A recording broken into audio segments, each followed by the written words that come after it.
கேரள மாநிலம் வயநாட்டில் குடியிருப்புக்குள் புலி நடமாடியதால் பெரும் பரபரப்பு ஏற்பட்டிருக்கிறது. வனத்துறையினர் வைத்த கூண்டுக்குள் புலி சிக்கியதால் பொதுமக்கள் நிம்மதி பெருமூச்சு விட்டிருக்கின்றனர். நடந்தது என்ன?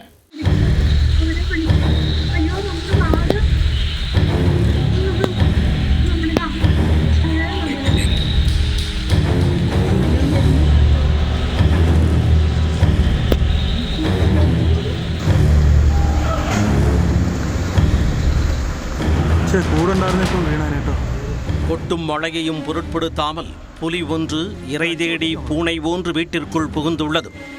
அதை கண்ட அக்கம் பக்கத்தினர் அதிர்ச்சியில் உறைந்தனர். கம்பீரமாக காட்டில் வேட்டையாடும் புலி குடியிருப்பை தேடி வந்ததன் பின்னணி என்ன?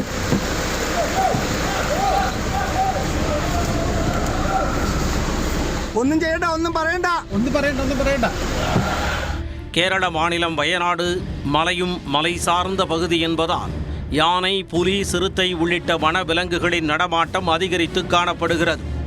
குடியிருப்பு மற்றும் சாலையோரம் உலாவரும் யானை, புலிகள் அவ்வப்போது வாகன ஓட்டிகளை அச்சுறுத்தி வருகின்றன.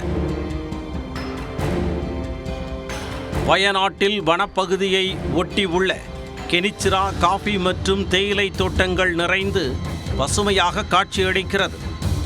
வனத்தை ஒட்டியே குடியிருப்புகள் உள்ளதால் வனவிலங்குகளின் அச்சுறுத்தலுக்கு மத்தியில் தொழிலாளர்கள் வேலைக்கு சென்று வருகின்றனர்.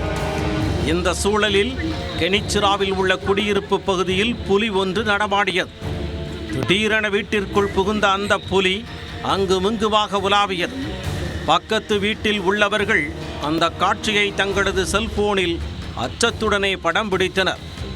கொட்டும் மழையிலும் இரை தேடி வந்த புலி சிறிது நேரம் உலவிய பின் ஏமாற்றத்துடன் அங்கிருந்து நடையை கட்டியது. அடிச்சு பொட்டிக்கும்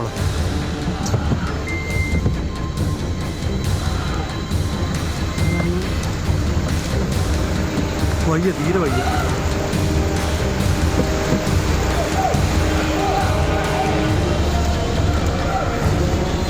ഒന്നും ചെയ്യണ്ട, ഒന്നും പറയണ്ട. புலி நடமாட்டம் காட்டு தீயாய் பரவியதால் பொதுமக்கள் வீடுகளுக்குள் தஞ்சமடைந்தனர்.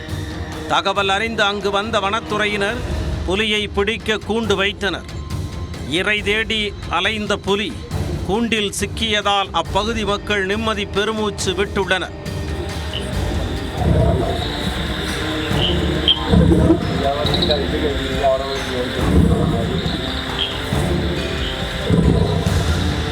பிடிபட்ட புலிக்கு முன்பற்கள் இல்லை என்றும் காயம் காரணமாக வனவிலங்குகளை வேட்டையாட முடியாத நிலையில் உள்ளதாகவும் கூறப்படுகிறது.